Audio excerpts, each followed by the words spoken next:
আনন্দ আয়েশার দিকে চোখ বড় বড় করে তাকিয়ে আছে। আনন্দর এমন অবস্থা দেখে আয়েশাও হাসি কন্ট্রোল করার চেষ্টা করছে, কিন্তু মুখ চেপেও লাভ নেই। তার গালের টোল সব সময় আগে আগে জানান দেয় সে হাসছে। আদনানের বাবা বলে উঠল, ভাই, আমার ছেলের ব্যাপারটা তো সবাই জানেন। আমার আয়েশা আমাকে অনেক পছন্দ হয়েছে। কিছু জিজ্ঞেস করার থাকলে করুন ছেলেকে। আদিল সাহেব বললেন, না ভাইজান, আমাদের জিজ্ঞেস করার কিছুই নেই।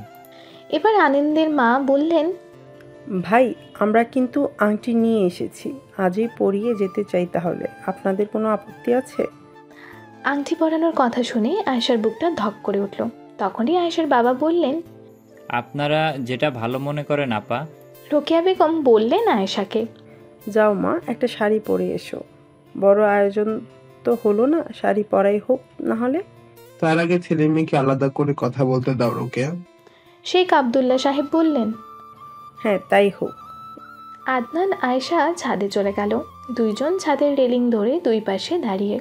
পিনপিনে নিস্তব্ধতা বিরাজ করছে উভয়ের মধ্যে। নিস্তব্ধতা ভাঙিয়ে আদনান বলল, নতুন করে আর কি বলবো? হুম কি কিছু না। আয়েশা মাথার কাপড় টেনে বলল। অন্যদিকে এক বেসুরা কণ্ঠে গানের আওয়াজে ঘুরে তাকালো আদনান ও আয়েশা। কিয়া কিয়া কিয়া কিয়া কিয়া করা যে সনম। আয়েশা ঘুরে তাকিয়ে একটা ছোট্ট ইট নিয়ে পাশের বাড়ির ছাদে উড়িয়ে মারল। আয়েশার এহেন কাণ্ডে হতবাক আদনান। পাশের ছাদে জারিফকে উদ্দেশ্য করে বলল, থাপ্পড় চিনিস? তুম করে তো রাসলীলা, হাম করে তো ক্যারেক্টার ঢিলা। আদনান তখনই তাদের দিকে তাকিয়ে, বেশি কথা বলিস না, আরিফ ভাই আর আন্টিকে নিয়ে বাসায় আয়। আম্মু মাসাই নেই। তুই আর আরিফ ভাই আয়। Coming baby. শুনেই মেজাজ খারাপ হলো আয়েশার। জারিফকে আরেকটি ইট উড়িয়ে মারার জন্য প্রস্তুতি নিতেই সে ছাদ থেকে নেমে গেল। জারিফরা আয়েশাদের প্রতিবেশী, ছোটবেলা থেকে একসাথে বড় হয়েছে তারা। জারিফ আয়েশার ছোট এবং জারিফের বড় ভাই আরিফ আয়েশার বড়। চলুন। আদনানকে উদ্দেশ্য করে বলল আয়েশা। আয়েশাকে দেখতে আসবে উপলক্ষে আয়েশার দুই খালা তাদের স্বামী বাচ্চাদের নিয়ে হাজির। সব বাচ্চা কাচ্চা এক হয়ে বসে আছে, আদনানকে দেখছে। আদনান মনে মনে ভাবছে, কি রে বাচ্চা বাহিনী, এভাবে তাকিয়ে আছে কেন? ভাবনা থেকে বেরিয়ে সবচেয়ে ছোট্ট বয়সী বাচ্চাকে বলল, বাবু, তোমার নাম কি? কি বললে তুমি? আমি বাবু না। বলল সাফি, আয়েশার সর্বকনিষ্ঠ কাজিন, বয়স 3। এর মধ্যে আরেকজন বলে উঠল, এই তুমি আমার আপাকে নিতে আসছো? সে হচ্ছে 4 নম্বর কাজিন সারাফ, বয়স 6। এর মধ্যে আয়েশার ছোট খালু রুমে ঢুকলো আয়েশার আপন দুই ভাইকে নিয়ে, আর হেসে বলল, বাবা, এরা তোমার হবু শালক? 5-5টা শালা তোমার? আদনান ঢোক গিলে মনে মনে বলল, খাইছে রে, আমি শেষ। বোন কি কম ছিল? এর মধ্যে 5টা শালা। আদনান, তোর সময় শেষ রে। তারপরও হাসি মুখে তাদের সাথে কথা বলছিল। তখন হঠাৎ মাথা উঠিয়ে দেখলো আয়েশাকে। আয়েশা শাড়ি পরে হাজির।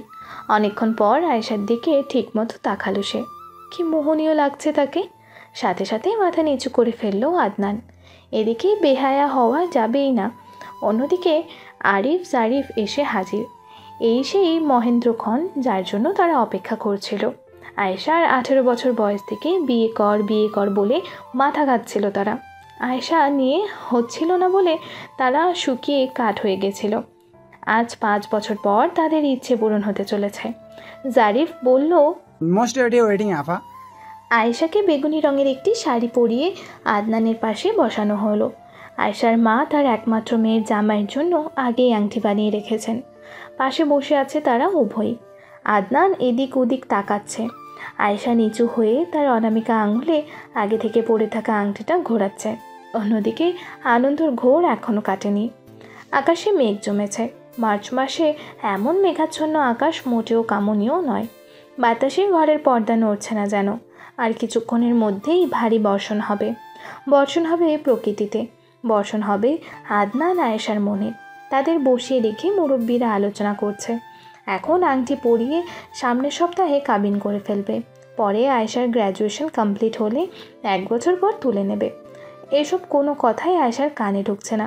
কিছুক্ষণ পর আয়েশা আদনানের একটু কাছে গিয়ে বলল, এখনো সময় আছে, ভেগে যান। আদনান আয়েশার দিকে বিষম খেয়ে তাকালো। কি বলে এই মেয়ে, পাগল নাকি? কিছুক্ষণ আলাপ আলোচনার পর আদনানকে বলা হলো আয়েশাকে আংটি পরিয়ে দিতে। আদনান হাত পেতে বসে আছে, আয়েশার ধ্যান অন্যদিকে। এতক্ষণে আনন্দর পিত্তি জ্বলে উঠল, বলল, আপু থুকো ভাবি, হাতটা দেন। শুনেই লজ্জায় পড়ে গেল আয়েশা। আদনানের দিকে হাত বাড়িয়ে দিল। আদনান আংটি পরাতে নেবে তখন বাঁধল বিপত্তি। আয়েশার অনামিকা আঙুলে অলরেডি একটি আংটি ছিল, সেটা খোলার জন্য আয়েশা আনচান করছে, কিছুতেই খুলতে পারছে না।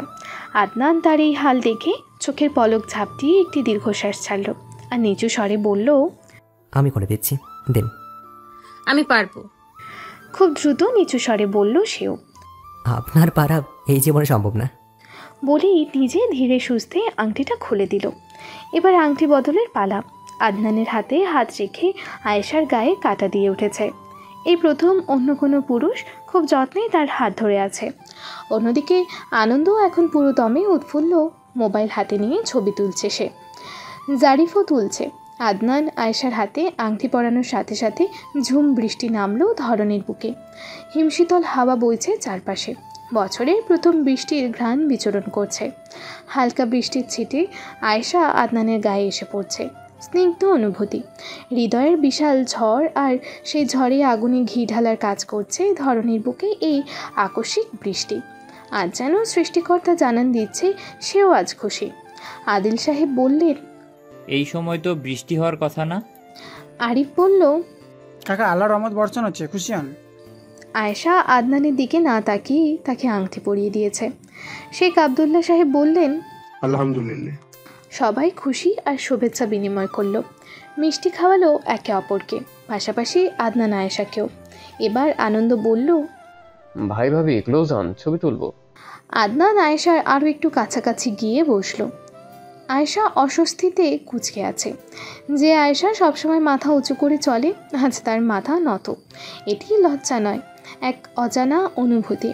আবারও আনন্দ বলল, ভাই ভাবির কাঁধে হাত রাখো। এই কথা শুনে আয়েশার আত্মা কেঁপে উঠল। সে ভয় কাঁপছে। সামান্য হাতে হাত রেখে আংটি বদল তার মস্তিষ্ক খালি করে দিয়েছে। আর এখানে কাঁধে হাত রাখা। আদনান সব ভাবনা কাটিয়ে আনন্দের দিকে তীক্ষ্ণ দৃষ্টি দিয়ে বলল, যেভাবে আছে সেভাবেই তোল। বেশ কয়েকটি ছবি তুলে নিল আনন্দ। আনন্দ বেজায় খুশি। একটু আগে তার শখ খাওয়ার ব্যাপারটা সে ভুলেই গেছে। আতিয়া বেগম এবং আদিল সাহেব কিছুতেই তাদের রাতে না খাইয়ে ছাড়বেন না। সবাই ডাইনিং টেবিলে বসে খাচ্ছে। আদনান আর রোকেয়া বেগমের এর মধ্যে আয়েশাকে বসানো হলো। খাবার আয়েশার গলায় আটকে যাচ্ছে, কিছুতেই গিলতে পারছে না। রোকেয়া বেগম বললেন, এসো মা, আমি খাইয়ে দিই তোমার। বলেই আয়েশাকে মুখে তুলে খাইয়ে দিতে লাগলেন। এহেন দৃশ্য আতিয়া বেগমের চোখের কোণে পানি জমালো। তার মেয়েকে তার হবু শাশুড়ি মুখে তুলে খাইয়ে দিচ্ছে, এটা দেখা তার জন্য সৌভাগ্য। মেয়ের খুশিতে সে খুশি। খাওয়া দাওয়ার পর্ব চুকিয়ে সবাই বিদায় নিল। আগামী শুক্রবার তাদের কাবিনের ডেট ফিক্স করা হয়েছে। ঘরোয়া পরিবেশে ছোট্টখাটো একটা ফাংশন করা হবে। আয়েশা সব মাথার উপর দিয়ে যাচ্ছে। ব্যালকনিতে বসে হাতের আংটি ঘোরাতে ঘোরাতে সব হিসাব মেলানোর চেষ্টা করছে। সে জীবন নিয়ে আজ পর্যন্ত যে সকল পরিকল্পনা করেছে সব কিছু সব সময় ভেস্তে গেছে। হয়েছে সেটাই যেটা নিয়তি চেয়েছে। হুট করে আয়েশার মোবাইলে আনন্দর মেসেজ আসলো। ছবি এডিট করে পাঠিয়ে দিয়েছে সে। এমন মানুষ আয়েশার খুব পছন্দ যারা ঝটপট কাজ সারে। ছবিগুলো দেখে অনেকটা লজ্জাবোধ করলো আয়েশা। চটজলদি সেভ করে মেসেঞ্জারে ঢুকলো। একটা ছবি জাবেদ আর প্রিয়কে পাঠালো। জাবেদ জানতো, অন্যদিকে প্রিয়র চোখ ছানা বড়া। তুই বিয়ে করে ফেললি আমাকে না জানিয়ে? এঙ্গেজমেন্ট। ওইটাই একই কথা। আজই দেখতে আসছে, আজকেই আংটি পরিয়ে দিয়ে গেছে। 1 মিনিট। কি? এটা ওই গাড়িওয়ালার ছেলেটা না? দোস্ত। কি? কেমনে কি বাপু, আমার তো মাথায় ঠেকে না। সব বলবো, বুধবার চলে আসিস বাসায়। কেন? বিয়ে খাবি না? বোন, আমার একটার পর একটা শখ, ভাল লাগছে না। বিয়ে মানে? কবে বিয়ে? আগামী শুক্রবার। ভাই আমি তোর বাসায় আসছি কাল, আমার মাথা হ্যাং আছে আপাতত। প্রিয়র সাথে কথা শেষ করে ঘুমাতে যাচ্ছিল, ঠিক তখনই নোটিফিকেশন আসলো, Adnan Sheikh send you a friend request. Ayesha ভ্রু কুচকালো। ভাইয়া হ্যাঁ অনিন্দিতা, বলো। মজা করবে না একদম। আগে বলো, আজ যা হলো এটা কি সত্যি নাকি আমি স্বপ্ন দেখলাম? ছাদের রেলিংয়ে উঠে বসতে বসতে আনন্দ জিজ্ঞেস করলো। বলার সাথে সাথে আনন্দর হাতে জোরে চিমটি কাটলো। আনন্দ জোরে চিৎকার দিয়ে উঠল। চিমটি দিলে কেন? তোকে বিশ্বাস করার জন্য। যাবো। সরি ছোট ভাই, তোর হবু বউকে আমি কিনে নিলাম, একদম কষ্ট পাবি না। ধুর, আমাকে কাহিনী খুলে হলো প্লিজ, না হলে আমার পেটের ভাত হজম হবে না। ভুলে যাস না, তুই আজকে ভাত না পোলাও খেয়েছিস। আবার মজা করছো? আদনান কিছু বলতে নেবে তখনই দেখলো আয়েশা তার ফ্রেন্ড রিকোয়েস্ট অ্যাকসেপ্ট করেছে। আদনান মুচকি হেসে আনন্দকে সব ঘটনা খুলে বলতে লাগলো। আজ বিকাল থেকে একটার পর একটা ধাক্কা খেতে খেতে আনন্দ ক্লান্ত, তবে অনেক খুশিও। রাত 3টা। আদনান আয়েশা উভয়কেই ফেসবুকে অ্যাক্টিভ দেখাচ্ছে। আদনান আয়েশার প্রোফাইল ঘেটে ঘেটে দেখছে আর ভাবছে, এই মেয়ে ফেসবুকে এত চিল, বাস্তবে এমন কেন? আবার কিছুদিন যাবৎ অন্যরকম ব্যবহার করছে। মানুষ নাকি গিরগিটি, এক এক জায়গায় এক এক রং ভেবেই নিজেকে বলল, তোর জীবনের অগ্নি পরীক্ষা শুরু। প্রথম পরীক্ষা হচ্ছে আয়েশাকে বোঝা। অন্যদিকে আয়েশাও লক্ষ্য করেছে আদনানকে অ্যাক্টিভ দেখাচ্ছে। আদনানও সেটাই লক্ষ্য করছে। আদনানের ধৈর্য বরাবরই কম। আছেন শুনুন। মেসেজটি লিখে আদনানের মন আদনানকে বলছে, ফেসে যাচ্ছিস তুই আদনান, বেহায়া হয়ে উঠছিস। কয়েক সেকেন্ডের মধ্যে রিপ্লাই আসলো। বলেন। আম্মু বলছিল কালই শপিংটা সেরে ফেলতে। কিসের? জন্মদিনের। কার জন্মদিন? আপনার। কাল তো আমার জন্মদিন না। একটু বিরক্ত হয়ে থেমে আদনান বলল, আপনি কি বলদ? আগামী শুক্রবার বিয়ে আমাদের, তো অবশ্যই বিয়ে শপিং করব। আমাদের বিয়ে কথাটা আয়েশার মস্তিষ্কে বাড়ি দিল। কিছু সময়ের জন্য স্তব্ধ হয়ে আসছিল সে। কেমন যেন অনুভূতি হচ্ছে তার। ফেসে যাচ্ছে না তো? এসব ভাবনা মাথা চড়া দেওয়ার আগেই মাথা ঝাঁকিয়ে নামিয়ে ফেলল। আপনি আমাকে এভাবে বলদ বলবেন না। আপনি একটা বলদি। দেখেন। দেখব না, কালকে সকালে এসে নিয়ে যাব, রেডি থাকবেন। আশা লাগবে না, ঠিকানা বলেন, চলে আসবো। ঘাট তারামও কমান একটু। মানে? কাল সকাল 11টায় আসবো। আমো প্লিজ চলো, সারা জীবন তুমি শপিং করে দিয়েছো, আজ কিভাবে একা ছাড়ছো? তোদের মধ্যে আমি গিয়ে কি করব? নিজেরা যা ভালো বুঝিস কিনে আন, আমি যাব না। আতিয়া বেগমের স্পষ্ট ভাষা। বাধ্য হয়ে নিজে একা রেডি হয়ে গেল। পরনে খয়েরি রঙের টপ আর কালো ওড়না গলায় পেঁচিয়ে, চুল তার বরাবরের মতোই খোলা। অন্যদিকে আদনান এসে হাজির গেটের সামনে, দাঁড়িয়ে তার হবু শ্বশুরের সাথে কুশল বিনিময় করছে। আজ সেও খয়েরি রঙের শার্ট, কালো প্যান্ট পরেছে, চোখে কালো সানগ্লাস পরে এলোমেলো চুলে দাঁড়িয়ে। সদ্য ওঠা রোদের আলো তার চেহারায় পোড়ায় তাকে শুভ্র দেখাচ্ছে। আব্বু যাই। হ্যাঁ যাও। মেয়ের দিকে তাকিয়ে আদিল সাহেব বললেন, সামনে আসেন। থেমে গেল আয়েশা। পেছনের সিটে বসতে যাচ্ছিল সে। কথা না বাড়িয়ে সামনের সিটে এগিয়ে এলো, বসে বলল, সিট বেল্ট লাগান। আয়েশার জীবনে ভয়ঙ্কর পরিস্থিতির মধ্যে এটি আরেকটি। সে সিট বেল্ট লাগাতে পারে না, কেন জানো বারবার দেখিয়ে দেওয়ার পরও পারে না। আদনান আজ করতে পেরে একটু এগিয়ে এসে লাগিয়ে দিল সিট বেল্ট। আয়েশা ভয় পেয়েছিল কিছু মুহূর্তের জন্য, তবে না, আদনান নিরাপদ দূরত্ব বজায় রেখে সিট বেল্ট লাগিয়েছে। কোথায় যাবেন? আমি তো জানি না কোথায় যাব। মেয়েদের ড্রেস কোথায় পাওয়া যায় সেটা আপনার জানার কথা। কোন শপে, কোন মল বা কোন ব্র্যান্ড? আমি কোনো ব্র্যান্ড চিনি না। মেয়ে মানুষ হয়ে এগুলো জানেন না? বিশ্বাস করতে পারছি না। শপিংয়ের দুনিয়াতে চিতাবাঘের চেয়ে দ্রুত হচ্ছে মেয়েরা। আয়েশা লজ্জায় পড়ে গেল, আওয়াজ নিচু করে বলল, আমার শপিং করতে ভালো লাগে না। অবাক হয়ে তাকে আবার ড্রাইভিংয়ে মন দিল আদনান। শুনুন, হেজিটেট ফিল করলে কোনো কিছু কিনতে পারবেন না। প্ল্যান কি বলুন? কি পরবেন আপনি? বিয়েতে কি পরার ইচ্ছে? আয়েশাকে এভাবে কেউ বুঝ দিলে সে খুব সাহস পায়। ঢং করে না, ঢং করতে একদমই পছন্দ করে না সে। মনোবল নিয়ে বলল, আসলে আমি শাড়ি লেহেঙ্গা কিছুই নিতে চাই না। যেহেতু কাবিন, আমি পাকিস্তানি স্যুট নিতে চাই। বাংলাদেশে সেম পাওয়া যাবে না, কিন্তু সমস্যা নেই, আমি ফেব্রিক কিনবো, কিনে নিজে ডিজাইন করে টেইলারের কাছে দিব। ম্যাডাম, বিয়েটা কিন্তু এই শুক্রবারে। আপনার টেইলার কি ফার্স্ট অ্যান্ড ফিউরিয়াস নাকি? পারবে বানিয়ে দিতে, না পারলে গলায় ছুরি ধরে সামনে বসে বানাবো। আয়েশার কথা শুনে আদনান জোরে হেসে উঠল আর বলল, জল্লাদ মহিলা। চোখ গরম করে তাকিয়ে আছে আদনানের দিকে। তারা ফেব্রিক কিনতে চলে গেল। যেতে যেতে আদনানকে উদ্দেশ্য করে আয়েশা বলল, দেখবেন আমি অল্প টাকায় কোটি টাকার ড্রেস ডিজাইন করব, কেউ ধরতেই পারবে। আজ আয়েশার অন্যরকম রূপ দেখছে আদনান। খুব ফ্রিলি কথা বলছে, ঘুরছে, সাথে তাকেও ঘোরাচ্ছে। মেয়ে বলে ঘন্টার পর ঘন্টা মার্কেটে পার করেনি সে, বরং এক দোকান থেকে তার স্যুটের সমস্ত কাপড় কিনে নিয়েছে। টাকা দেওয়া নিয়ে একটু ঝামেলা করেছিল, পরে সেই যুদ্ধে আদনানই জয়ী হয়। আপনি কি নেবেন? আমি তো ঘরের কাপড় পরে বিয়ে করব। কি? এটা কেমন কথা? হালকা হেসে বলল, আগে আপনারটা শেষ করুন। কথা? আচ্ছা, যদি কিছু মনে না করেন একটা কথা বলতাম। বলেন। আমি যে ফেব্রিক কিনেছি আপনি ওই ফেব্রিকটা কিনেন, এটা দিয়ে সুন্দর শেরওয়ানি হবে। কাবিন হিসেবে সেম। মানে আপনি আমি সেম সেম? আয়েশা একটু লজ্জা পেল। আসলেই তো সেম সেম চাচ্ছিল সে, কিন্তু নিজের ভাবমূর্তি বজায় রেখে বলল, সিম্পল। আপনার অন্য কিছু ইচ্ছে থাকলে সমস্যা নেই। আরে সেটা বলিনি, ফেব্রিকটা আমারও ভালো লেগেছে, এটাই নেব। চলেন। আদনানও সেম কাপড় কিনে নিল। আয়েশার বাবা আদনানকেও শপিংয়ের জন্য টাকা দিয়েছিল। আদনান সেটা নিতে নারাজ। বিয়ের পাশাপাশি হলুদের কাপড়, গহনা সব কিনে নিল। বাড়ির সবার জন্য কিনেছে। অবাক করা বিষয় হচ্ছে তাদের শপিং মাত্র 2 ঘন্টায় শেষ। তা আমি কার গলায় ছুরি ধরবো?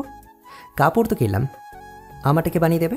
আচ্ছা, টেনশন করেন কেন, আমার এদিকেও মানুষ রেডি করা। আরিফ ভাইয়ার বাবার দোকানে ছেলেদের সব ধরনের পোশাক বানানো হয়। আমার জন্য সব কাজ ফেলে একদিন বানিয়ে দিবে। চলেন। আজ আয়েশার রূপ বারবার অবাক করাচ্ছে আদনানকে। যে সমস্যাই হোক না কেন ঝটপট সমাধান দিয়ে দিচ্ছে। সব সমস্যার সমাধান নিয়ে ঘুরে নাকি এই মেয়ে। গম্ভীর আয়েশার চঞ্চলতা দেখে আদনানের ভালো লাগছে। পুরান ঢাকা পৌঁছে টেবিলে ঝুঁকে সব বুঝিয়ে দিল আয়েশা। শুধু ম্যাপ নেওয়ার সময় আদনানকে ডাকলো। সবশেষে আদনান গাড়িতে উঠে বসলো। আয়েশাকে নামিয়ে দেবে তার বাসায়। সিটবেল্ট লাগাতে লাগাতে আদনান বলল, আমার জিনিস নিজে জব্দ করে বানাতে দিলেন। আয়েশার খারাপ লাগলো, মাথা নিচু করে ফেললো। মনে মনে নিজেকে বকা দিল, আজ বোধহয় বেশি বেশি করে ফেলেছে। মাথা নিচু অবস্থায় বলল, সরি, আমার খারাপ ইন্টেনশন ছিল না। আপনি একটা বলদ জানেন। আয়েশা আর কিছুই বলল না। চারপাশে বিয়ের তোড়জোড় শুরু হয়ে গেছে। ঘরোয়া কাবিন হলেও কাজের তো আর শেষ নেই। অন্যদিকে আয়েশা 1 ঘন্টা টেইলারের মাথা খেয়েছে। যেভাবেই হোক তার পারফেক্টলি তার বিয়ের স্যুট ঠিকঠাক চাই। ঘরের কোনায় কোনায় মানুষ। আয়েশা হাঁসফাঁস করছে, এত মানুষ তার ভালো লাগে না যে। একটি সুযোগ পেয়ে নিজের রুমের দরজা লাগিয়ে শুয়ে আছে। আপনার ট্রেলার আপনার ড্রেস দিয়েছে? আমারটা কিন্তু আজ সকালে দিয়ে গেছে। দেয়নি। যদি ঠিক সময় দিতে না পারে মাথা ফাটিয়ে ফেলবো। আপনি কি বিয়ে নিয়ে খুব সিরিয়াস? আমি বিয়ে নিয়ে সিরিয়াস, কিন্তু আপনার সাথে বিয়ে নিয়ে না। হ্যাঁ, আর আমার তো সিরিয়াসনেস একদম বইই যাচ্ছে না। আমি কি জানি? আপনাকে বিয়ে করে নিজের জীবনটা ধ্বংস করতে যাচ্ছি। একটা ধন্যবাদ দিলেও পারেন। আমি একটা দরকারি বিষয়ে আপনার সাথে কথা বলতে চাই, আশা করি মজা করবেন না। বলেন। চিন্তিত হয়ে আদনান উত্তর দিল আয়েশাকে। এটা শুনে আপনি কি ভাববেন জানি না, কিন্তু কথাটা অনেক জরুরি আসলে। আচ্ছা, কল দেই। আদনান ঘামছে, অল্পতেই ভয় পেয়ে যাওয়ার স্বভাব আছে তার। তারপরও নিজেকে স্বাভাবিক করে বলল, ঠিক আছে। হ্যালো। হ্যাঁ বলেন। কিছু মনে করবেন না প্লিজ, আগেই বলছি। আরে না, ফ্রিলি বলুন। আমি কথা পেঁচাবো না, যা বলবো সরাসরি বলবো। মনে মনে ইতস্তত বোধ করলেও সাহস করে বলে চলেছে আয়েশা। তার মনের ভাব সঠিক সময় প্রকাশ না করলে মনের ক্ষয় হয়। বিয়ের পর আমাকে কমপক্ষে 3 মাস সময় দিবেন আপনার সাথে ফ্রি হওয়ার জন্য। মানে আমরা একে অপরকে তেমন ভালোভাবে জানি না, যেহেতু একসাথেই থাকা লাগবে। বুঝতে পারছেন না কি বলছি? আদনানের মন থেকে বোঝা নামলো, হেসে বলল, শুরুটা নতুন বন্ধুত্ব দিয়েই হোক। হ্যাঁ। বন্ধুত্ব করবেন আমার সাথে? আয়েশার মুখে হাসি ফুটল। অজান্তেই আদনান তার মনের ইচ্ছা বলে দিয়েছে। আয়েশার বন্ধুত্ব জীবন তেমন ভালো কাটেনি কখনো। নানান কারণ ছিল। যারা আছে তারা তো আছেই, কিন্তু সে পণ করেছিল সে কখনো কাউকে বেস্ট ফ্রেন্ড বানাবে না। বেস্ট ফ্রেন্ডের জায়গা সে তার জীবনসঙ্গীর জন্য খালি রেখে দিয়েছিল। আজ তার ওই জায়গাটাও কি পূর্ণতা পেতে চলেছে? ভাবনার সাগরে ভেসে গেল। হুঁশ ফিরল আদনানের কথায়। কি হলো, করবেন না? হ্যাঁ। গুড, ভয় পাবেন না। আপনার অনুমতি ছাড়া আমি আপনার ছায়ার কাছেও আসবো না। শুনেই চমকে উঠল আয়েশা। আদনান কিভাবে বুঝলো? বেশ লজ্জায় পড়ে গেছে আয়েশা, কি বলবে বুঝতে পারছে না। বন্ধু হিসেবে অনেক প্রয়োজনে স্পর্শ করা লাগতে পারে। আমার হাত পা একটু বেশি চলে তো। আদনানের এমন কথায় হাসবে না কাঁদবে বুঝে উঠতে পারল না আয়েশা। আবারও চুপ থেকে গেল। আরে এত ভাবার কিছু নেই, ঘুমান। Good night. Good night. বৃহস্পতিবারের রাত। ছোট করে হলেও আদিল সাহেব পুরো বাড়িটাতে লাইটিং করিয়েছেন। হলুদ আলোয় আয়েশাদের বাড়ি চিকচিক করছে। খুব কাছের মানুষদের নিয়ে ছাদে হলুদের প্রোগ্রাম। ছাদ সাজানো হয়েছে হলুদ শিফনের পর্দা আর সাদা আর্টিফিশিয়াল ফুল দিয়ে। প্রত্যেক পর্দার সাথে সাদা রঙের ফেরি লাইট। এটাও আয়েশার আইডিয়াই ছিল। আয়েশা সেজে গুজে রেডি। সময়ের আগে কাজ করা তার অভ্যাস। নিজের বিয়েতে সন্ধ্যা 8টার মধ্যে রেডি হয়ে বসে আছে। রাত 9টায় আয়েশাকে ছাদে নেওয়া হলো। প্রোগ্রাম শুরু হলো বড় বড় 2টি সাউন্ড বক্সের আওয়াজে। হলুদ শাড়িতে আয়েশাকে বেশ মানিয়েছে। হলুদের সাথে সাদা গোলাপের গহনা আর হালকা সাজে তাকে বধূ বেশে অপরূপ লাগছে। ফটোগ্রাফার তার সিঙ্গেল কয়েকটা ছবি তুলে নিল। তারপর সবাই একে একে হলুদ দিচ্ছে। আয়েশা আগেই সবাইকে আদেশ করেছে কোনোভাবেই যেন তাকে বেশি মিষ্টি জাতীয় খাবার না খাওয়ানো হয়। সব ভালোর মধ্যেও আয়েশাকে বেশ ভয় পায় সবাই।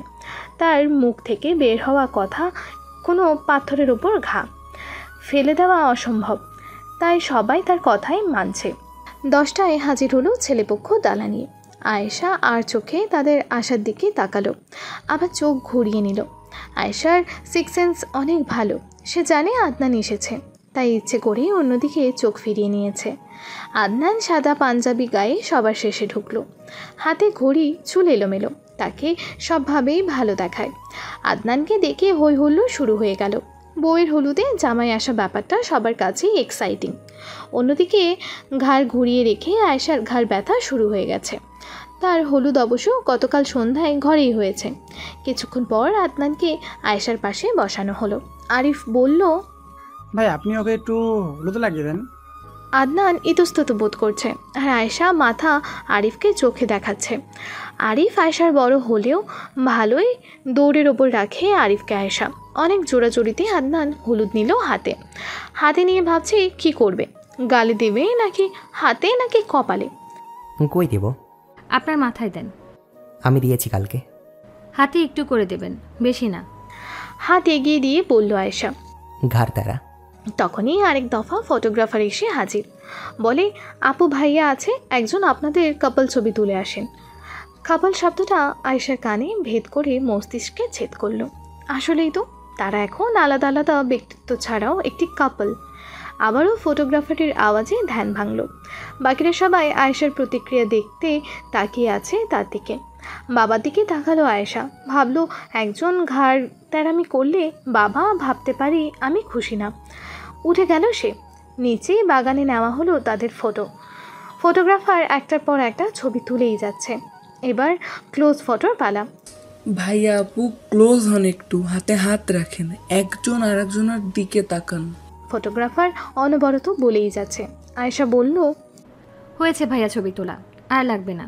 ফটোগ্রাফারকে মানানো যাচ্ছে না। অন্যদিকে আরিফ, জারিফ, প্রিয়, জাবেদ তাকিয়ে তাদের দিকে। বহু কষ্টে আদনানের হাতে হাত রাখলো। আয়েশার হাত কাঁপছে। আয়েশার কাঁপা কাঁপা হাতকে শক্ত করে ধরে আদনান বলল, রিল্যাক্স, শুধু হাতটা ধরেছি। এটা শুনে আয়েশার কাঁপাকাঁপি বেড়ে গেল। হাত ধরেছে শুধু, এই শুধুটার মানে কি? আদনানকে আয়েশার দিকে তাকাতে বলা হয়েছে। আদনান আয়েশার চেয়ে লম্বা, অনেক বেশি। তার চোখে শুধু আয়েশার নামিয়ে রাখা মাথাটাই পড়ছে। চোখ দেখার সুযোগ আর হলো না। আপু ভাইয়ের দিকে তাকান।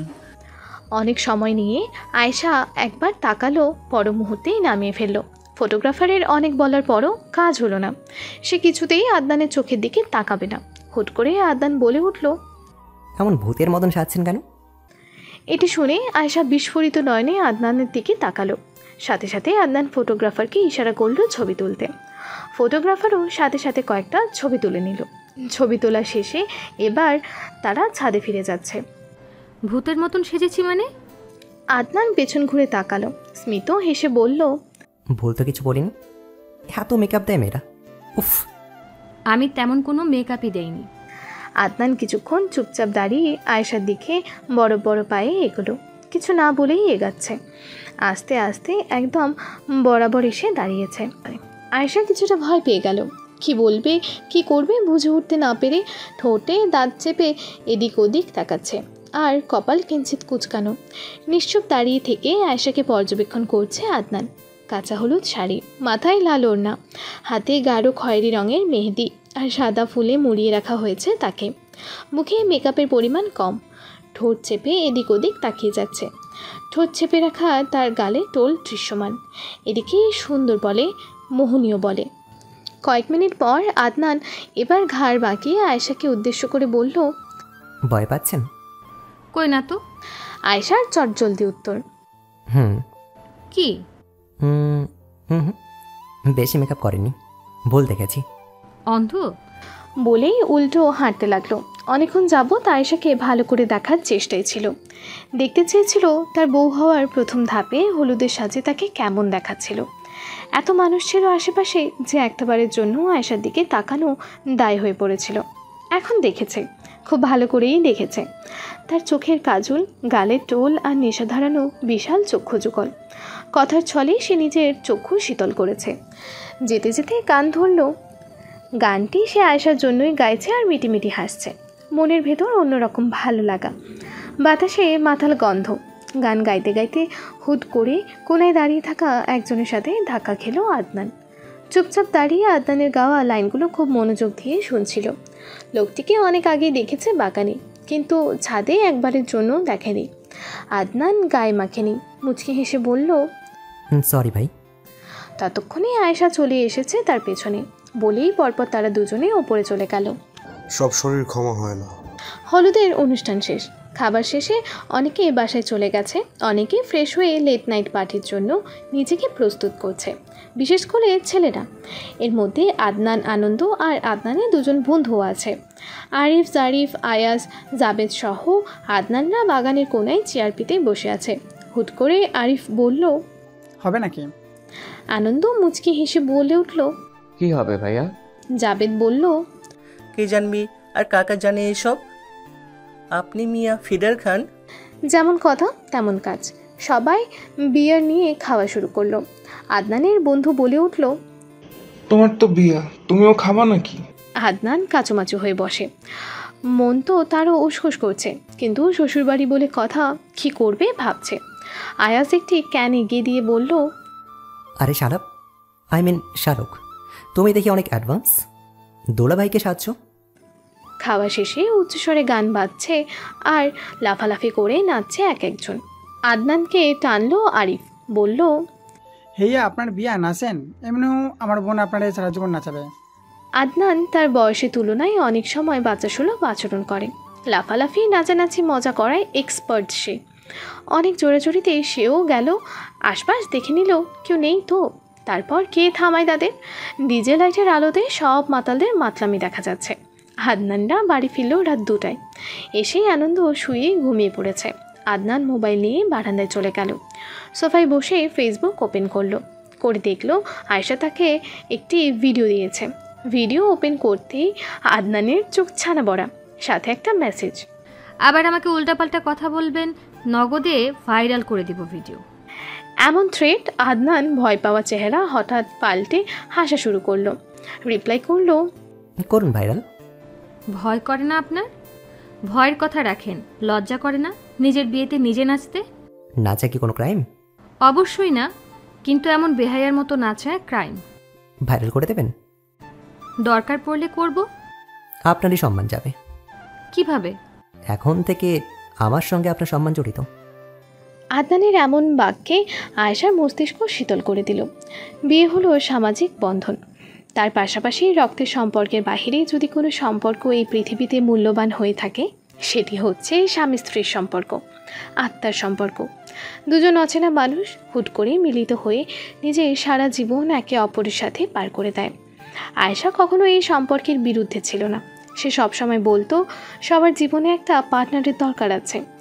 অনেক কথা থাকে যেগুলো হয়তো বাবা, মা, ভাই, বোনকে বলা যায় না, বলা যায় শুধু সেই মানুষটিকে।